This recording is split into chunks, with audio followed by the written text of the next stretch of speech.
Yo, so what's going on, guys? My name is Pone, and welcome to the first episode of Build a God, where we choose a god to teach you how to build. Oh, so complex, I know. So, today we are featuring Chronos, the Keeper of Time. I'm going to teach you not only how to build him, but how to prepare, the pros and cons, and some tips and tricks to help you become a better player in Smite. I chose Chronos because, in my honest opinion, I feel that he is the most underrated player in the game. And there are a few benefits to him that maybe some of these other builds will not actually include. So I do want to encourage you guys to do a couple things for me, seeing as how this is the first episode. Understand that this is the first episode. I will have a playlist down in the description from every future episodes that you can check it out, even add it to your favorites, anything like that. Follow it. So if you ever need to know how to play a god, know how to build the god, that's going to be available for you guys to easily access at all time, bookmark it, anything like that. You can find it down below. I'd also ask you guys to take a second out of your day to click the like button to help this very first episode get off the ground. It means a lot to me. This is my own personal build. It's not been ripped from a website or altered. This is definitely a unique build that I've not seen before and does not have many counters. So that's why I'm sending this to you guys as the very first episode. So we're going to break down the pros and cons of playing Chronos, some of the basic info on him, the level up status, and what items you should put on him. So without further ado, let's cut straight into the very first episode. Chronos is a ranged mage, meaning that he's more commonly located in the middle lane part of the game when playing Conquest. What makes this build so unique is it actually stacks attack speed and movement speed with him, meaning he can actually be a viable carry as well, due to the items stacked on top of him alongside his accelerate ability.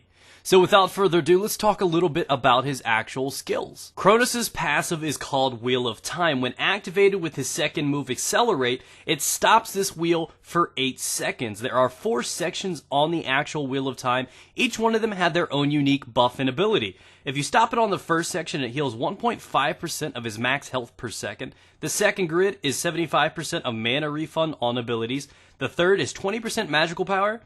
And the fourth is 35% magical power towards basic attacks, meaning there's a 50-50 chance of getting one that is for damage or one that is built for regeneration of sorts. Chronos' first ability is called Time Rift. It's on a 5-second cooldown and is probably the most powerful initial attack that he has at his disposal. It's basically a ground AoE, meaning anyone caught in the radius of his explosion loses a massive piece of health, also damaging other enemies and minions inside the radius.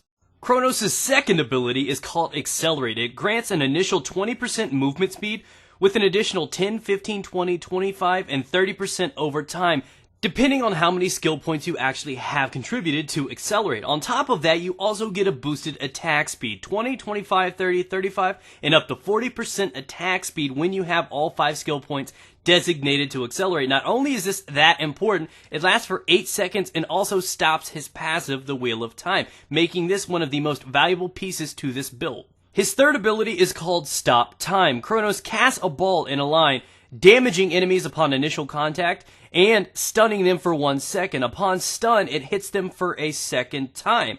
And on the stun, it lasts for about 1 second. Initially, with the first skill point assigned, it is a 16-second cooldown. When you finally get to the 5th and final point assigned, it is reduced to a 12-second cooldown.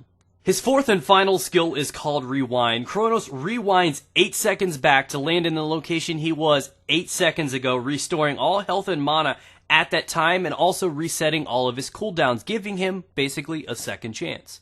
When starting Chronos, I would recommend building and leveling up in this order. Start off with his 1, move to 3 as his stop time, hit your third item as Accelerate, then begin to max out his 1, then his 2, then his 3, putting in Rewind when available.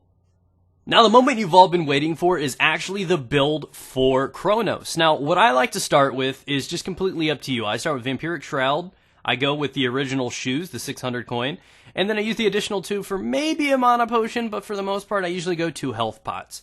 Now, the first item I go towards is actually building the Shoes of Focus, and the reason for doing this is because you not only get 50 magical power, you get 250 mana to put on top for a little bit more damage, a little bit more skill to go through, but you also get 15% cooldown reduction, which is essential for these. Not only do you have the unique granted 21% movement speed, but the 15% is essential. It's crucial for Chronos, because not only does any sort of cooldown, matter a lot to every god in the game, but more importantly is it knocks his Time Rift, his first initial attack, one of his largest burst damage items in the game, and knocks it down from a 5-second cooldown to a 4, changing everything. So that's why I find it to be an essential item for Chronos.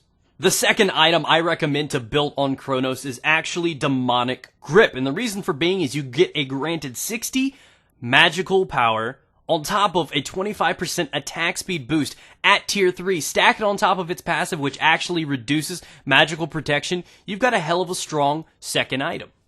Now it's his third item where things start to get a little bit fun and crazy. I choose to go with Fatalis, and the reason I go for Fatalis is because at the third tier, it gives you a 30% attack speed and a 10% movement speed boost. Meaning, if you can't hit me, you can't kill me. But I can poke at you. This is where you get to pester them down a little bit. Its passive is actually able to allow your basic attacks to increase your attack speed and your movement speed 3% for 3 seconds, up to 4 stacks. And another thing that makes this an invaluable item on him is another side effect of his passive is you no longer move slower when moving backwards, meaning you could run backwards and shoot, making it great. They can no longer catch you. You're still moving at full speed. You can do figure eights all day. Now this is where things get fun. His fourth item is actually the Gem of Binding. Now it has a couple nice effects to it. You get granted 70 magical power, 250 health, and 250 mana. Now what makes this such a pain in the ass is because the passive on this actually allows your basic attacks to hit the enemy and slow them for 2 seconds for 25%. Now, what this means is you have an attack speed, movement speed character running around like a madman, slowing the enemies, meaning that if you get one basic attack into the bad guy, he's not going to get away from you. I have literally been able to hit people and walk in circles around them, blasting them. That's how nasty this class build-out is. Now, the fifth and glorious item on this Chronos build is the Rod of Tahuti. It's all about the Tahuti booty, guys, and today it grants 125 magical power at tier 3 and MP 515, meaning you get a little bit more sustain and you're not really going to need to run around for blue buff anymore. You get to do a little bit more. At this point is in the game where you can start skilling like crazy and you're never going to need to worry about your mana running out. Now the great passive of this item is it increases your magical power by 25%. So what this means now, the translation, is you are no longer just wandering around, just poking at people. You're actually able to follow up with damage. You're no longer floating like a butterfly, you're stinging like a bee too. And that's where the one starts coming into effect. That's where the Boots of Focus, where this whole build comes together. Now you have that 4-second cooldown on his one. So you slow with your basic attack, you stun with your third, and you start detonating every 4 seconds his one directly underneath them, and they cannot run away. This is the moment in the game where you start running around, chasing people down, and when they see you, they're going to turn and run away. You put a basic attack, and they can't run away, but they're going to think they can, and they can't. That's what makes this class so dangerous, is because nobody can get away from you. The sixth and probably one of the most deadliest items that you can actually put on a Chronos is Polynomicon. It grants you 75 magical power, which is a pretty damn decent thing for the other stats available to this. You get 10% magical lifesteal at the third tier, and 300 mana if we didn't have enough of that already. Its passive grants the user an ability to give your next basic attack within the next 5 seconds 100% of your magical power as additional physical damage. Translation, we have an item that allows our fast shooting Chronos to get 100% of your magical power as additional physical damage. This effect can only apply once every 2 seconds. May not be super big, but your basic attacks are going to start doing a little bit more. At this point, it's GG no re. Nobody's coming back from this. I honestly do not think there's another player in the game that can combat against this. I find at this point, I basically basic attack everything else to death except for tanks. I can usually take down a fully tanky build Ares or Athena within 5 seconds. So that's how dangerous this class is, and I really recommend you guys to do this. Now I want to talk a little bit about the pros and cons of this actual class now before we cut this video off.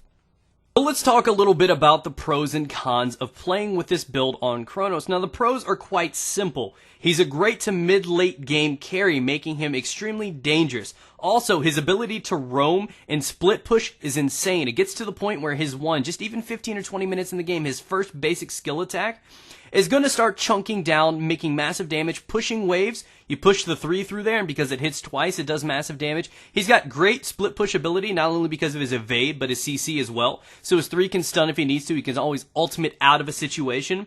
But most importantly, you hit that 2, you stack up his movement speed, he can run and almost evade out of almost any situation. It becomes extremely hard to kill, which is what makes him such a great roamer. He also has the Gem of Binding, meaning if you do catch somebody out in the jungle, it's over. They're dead. There's not going to be enough time for anyone to come save them, meaning it's really easy to pick people off individually. If there's ever a moment, no matter who they are, off in a lane pushing by themselves, Chronos is the one to go cut them off because it's almost considered a guaranteed kill.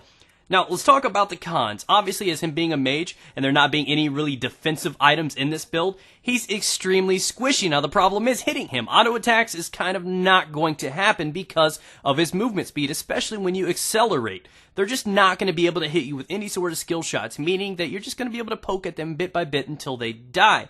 But if they do happen to catch you or stun you somehow, I would say you're probably going to die. So I would recommend building the nice actives Aegis, and I'd say getting beads on him as well. They really do help in a strong ult if you do get caught out. And obviously beads can't go wrong with any sort of situation like that.